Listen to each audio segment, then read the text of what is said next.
Matotipila, in my experience, in the entire North American continent, at least in United States and Canada, I would say, is probably the one most powerful space that you can see in this part of the world.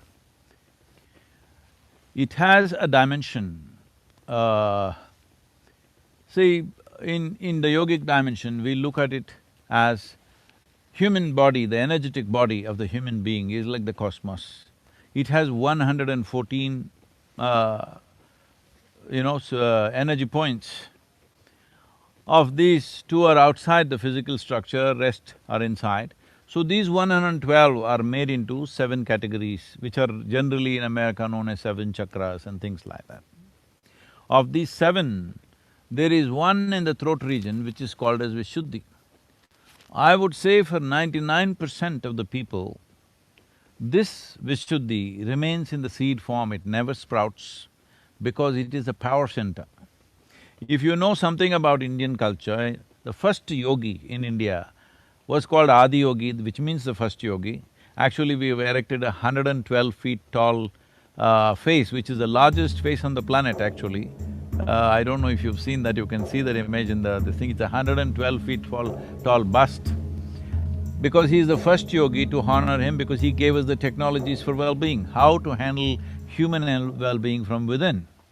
So in this, he is also called a person who is powerful in his throat. And his throat is blue, and there's a snake around his throat, all this imagery.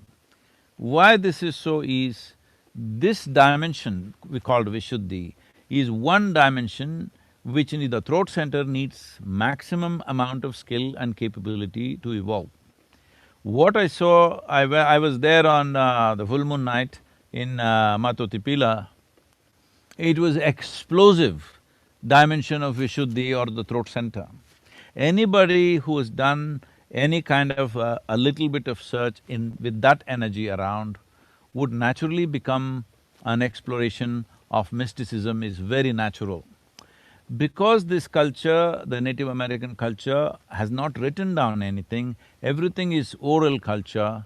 Now if one person has realized something, unless he finds another person in the next generation to pass it on, it kind of gets lost.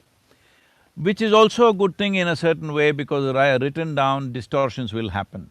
But when the entire culture went through an upheaval for generations of people, probably 8 to…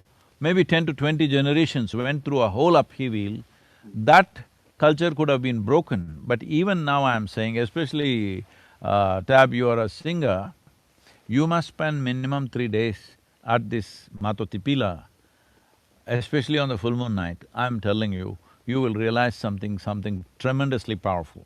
Anybody who realizes or opens up the throat center, their ability to connect with life, I'm saying when I say connect with life, you can touch beyond your physical reach, literally touch. So, this dimension of life is very, very rare. There are various centers in the world which activates different dimensions, but the throat center being this powerful is hardly 2-3 places in the entire globe, I'm telling you. I was just amazed. The way it is reverberating with this dimension of life is just absolutely amazing. I do not know how it has happened. Nature has done it. In India, we create our own structures. We create consecrated structures to reverberate this kind of energy, but what we make is of small proportions. But here it is standing in such a magnificent form, and this in many ways, I've spoken in detail about this, I don't want to go into the detail. This in many ways, whether tribes were from the plains or from the mountains, from the coast, wherever they were, this has influenced the entire culture in a huge way, because when I hear the Native American voices, what I see, I have no scripture in my head, I don't have any bookish knowledge or religious knowledge. All I have is, I can feel the place with my eyes closed. One thing that I see with the voices, the way they're going about is, they're expressing their voices along with the geometry of the land.